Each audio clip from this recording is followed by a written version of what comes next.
So here we have the Mercedes-Benz CLA 220. I'm going to start off by showing you around the outside of the car, and then we'll hop in and run through some controls on the inside. From the outside though, you can see it's a four-door car with alloy wheels. We're going to start off inside the boot first of all. As we approach the back of the car, you can see we have reversing sensors. Plenty of boot space there as well. Okay, so we're just going to work our way back around to the front of the car, and then we'll hop in and run through some controls on the inside of it from there. But now that we've done a full circle, you can see it's in lovely condition the whole way round. Just briefly before we climb in, I think it's well worth seeing the interior from this exterior point of view. There's plenty to run through on the dashboard, so let's hop in and we'll do that right now. Okay, now that we're inside the car, we're going to start with the dials. Over on the left-hand side, we have the speedometer and the fuel gauge as well. And on the right-hand side, the rev counter and coolant temperature gauge. In the center, you can see there's a digital readout for the speedometer. You can change that information. So, for example, you can display the total miles for the car.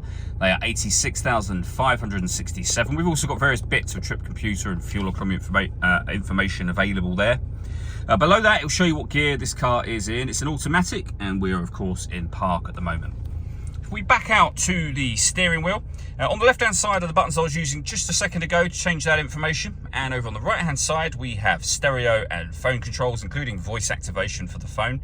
Just behind the steering wheel, the minus and plus paddles will enable you to change up and down a gear manually with this automatic gearbox.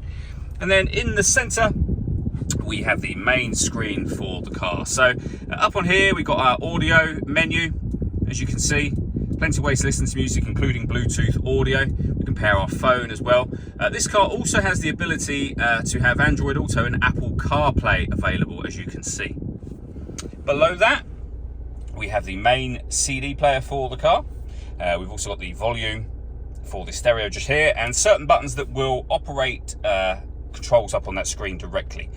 You can use these buttons, or this dial just here will also operate everything that's up on the screen, and that is what I was using just a moment ago to demonstrate the features up on the screen to you.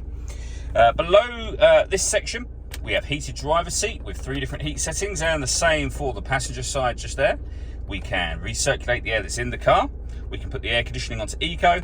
We can turn our parking sensors on and off, and we have our hazard warning lights just there as well.